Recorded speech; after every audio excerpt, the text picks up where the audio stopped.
五皇子只是好心为韩世子脱去外衣，却发现一个惊天大秘密：北京人都穿这个。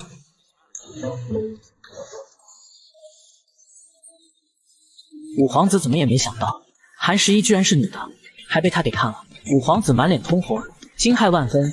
他不敢置信韩家竟敢如此大度，让女儿从小扮成儿子，继承世袭之位。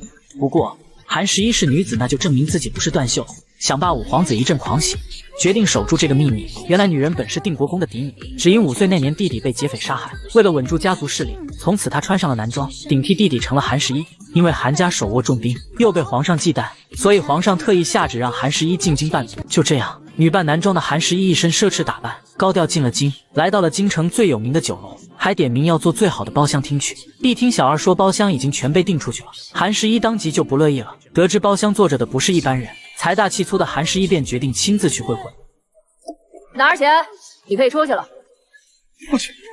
而韩十一之所以这么嚣张，就是为了装成一副不学无术、整日花天酒地的模样。韩家手握重兵，此番进京，他必然会成为皇子们拉拢的对象。韩将军特意嘱咐女儿，绝不能参与到争夺太子之位的暗流中，所以韩十一只能伪装成一副纨绔子弟的模样，不光抢了酒楼中最贵的包厢，还点名要台下的舞姬来陪自己喝2杯。卖艺不卖身的姑娘当然不愿意，见酒楼的护卫上前阻止，韩十一身边的侍女也不是吃素的，很快便和双方打斗起来。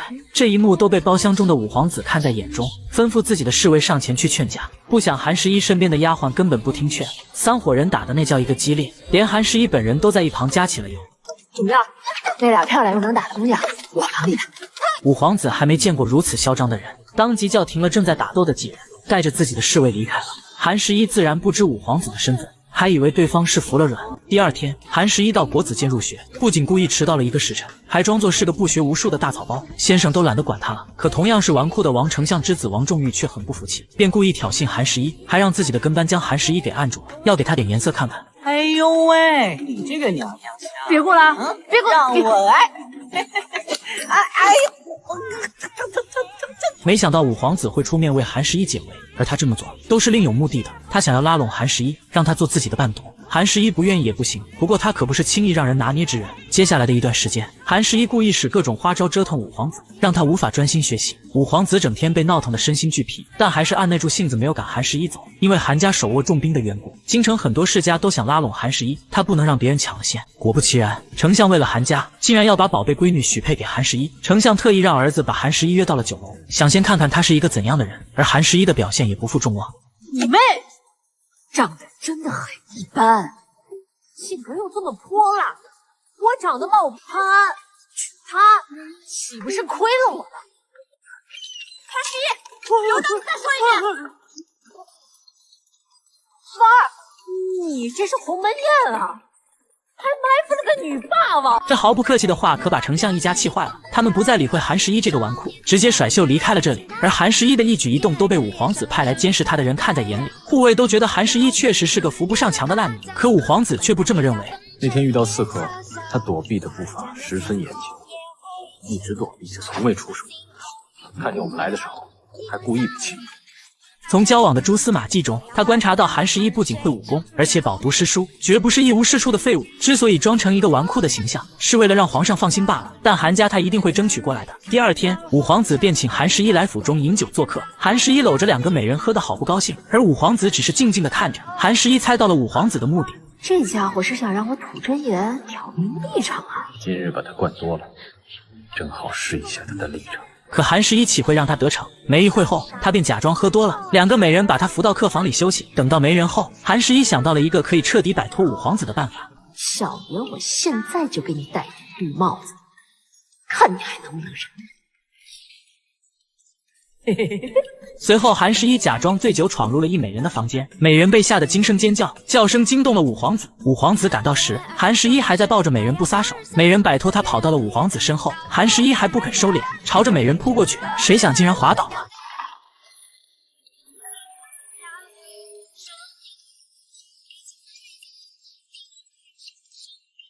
这一刻，整个世界都安静了。等反应过来后，韩十一赶紧爬起来，一句话不说就冲了出去。而五皇子呆愣在原地，不知如何是好。在这一夜，五皇子都辗转难眠，好不容易睡着了，还梦见韩十一变成了女子，和他做着一些亲密无间的事情。等醒来后，他直接被惊得满头大汗，对自己也产生了怀疑。来到书院后，为了验证自己的猜测，他特意抱了下护卫，可没有心跳加速的感觉。而王仲玉也察觉出了不对劲，一个男人的身体怎么可能那么柔软，骨架还那么小？这也太像个女人了吧！为了查出她是否是女的，居然跟踪她去厕所。好在韩十一反应灵敏，才没有穿帮。但王二不死心，第二天居然约请韩十一一起喝酒，酒席上还叫来了花娘。为了能让韩十一露馅，王二声称有事带人离开了。他们躲出去后，花娘居然要脱韩世子衣服。就当他们以为会看到一场好戏时，半路却杀出个程咬金，居然是韩世子的旧情人找上门来了。这件事儿跟莹儿姑娘没有半点关系，你让人家先走，好不好？屋里瞬间乱了套，这下王二不得不承认韩十一是男人，而且还是个风流成性的男人。王二虽然默认了韩十一是男子的事实，但还是特别想看韩十一穿女装的样子，于是跟韩十一打赌爬树，谁输了谁在祭祀大典上穿女装扮演雷姆。这个消息引来很多人围观，其中还混入了刺客。比赛正式开始，韩十一一马当先爬上了树，而另一边王二却掏出钩子助爬。耍诈！这叫谋略，上兵伐谋。什么呀？君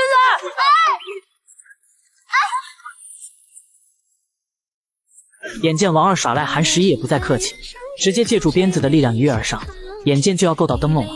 忽然有人用暗器打断绳索。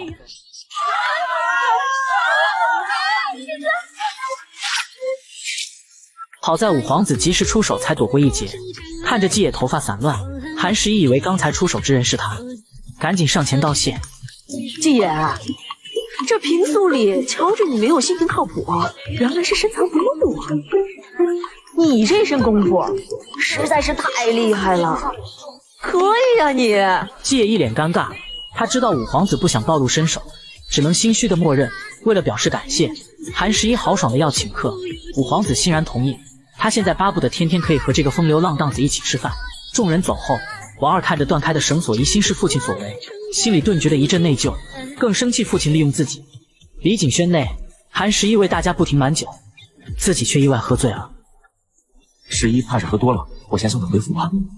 殿下，我同沈兄一同送世子回去。不劳二位，本王送即可。殿下，我来吧。就这样，五皇子在众目睽睽下抱走了韩十一，而且是抱回了皇子府。他知道自己不该对韩十一动情，可感情这种事谁能控制得住呢？尤其看见韩十一遭罪的样子，他就想亲自照顾。可他哪里会照顾人，好心好意喂点醒酒汤，结果洒了人家一身。眼见衣服湿了，五皇子便想帮他把衣服脱了，于是便发生开头的一幕。自从知道韩十一是女子后，便开始明目张胆地对她好，不光亲自为她夹菜，在看到她嘴角沾上的饭粒后，会情不自禁地替她擦去，还每日贴心地让下人为她准备小零食。我怕你读书太过无聊，给你多买些吃的。而此时的韩十一虽然觉得奇怪，但怎么也没想到自己女儿身的身份已经暴露，五皇子全然把她当成女孩子对待了。可在国子监读书的韩十一，整日和一群公子哥打交道，已经习惯了和他们称兄道弟、勾肩搭背的。可现在看到这一幕的五皇子，却开始醋意横生，觉得极为的刺眼。在得知韩十一要在长仪祭祀大典上装扮雷霆电母穿女装后，他又开始担心韩十一身份暴露，一双眼睛就没离开过韩十一。韩十一虽然穿上了女装，但为了以防别人起疑，脸上却贴上了大黑胡子，反倒衬得一旁的王二清丽脱俗，更像个腼腆的小姑娘。五皇子悬着的一颗心才刚放下。另一边，韩十一在和王二互相打趣时，王二一个不小心竟把韩十一推入了水中。王二本想抓住韩十一，却一把将他的外衣撕烂，露出了里面的裹胸。五皇子见状，毫不犹豫地跳了下去，用外衣将韩十一裹住，快速将人救上了岸，离开了现场。王二看到五皇子紧张的神情，再想到刚刚韩十一露出的裹胸，也开始怀疑起韩十一的身份了。当晚便扮成小厮前进了韩国公府，趁着天黑摸进了韩十一的房中。正在换衣的韩十一却不知，柜子中一双眼睛正盯着他。王二没想到韩十一真的是女子，震惊之余却不小心踢到了柜子。听到动静的韩十一连忙披上外衣，朝着柜子走去。王二心都快提到了嗓子眼了，幸好从柜子上跳下来了一只猫，替王二解了围。他趁着韩十一出门时，快速的逃离了韩国公府。可韩十一越想越觉得不对劲，在返回府检查过一番后，才发现柜子中的确藏过人。韩十一懊恼不已，是自己大意了，却不知发现他身份的人是王二。但王二并不打算将他是女儿身的事说出去，打心里已经把她当成了像花木兰一样的女神，暗暗发誓一定要好好保护韩十一。即使有了五皇子和王二的保护，可整日待在男人堆的韩十一，还是暴露了他女儿身的身份。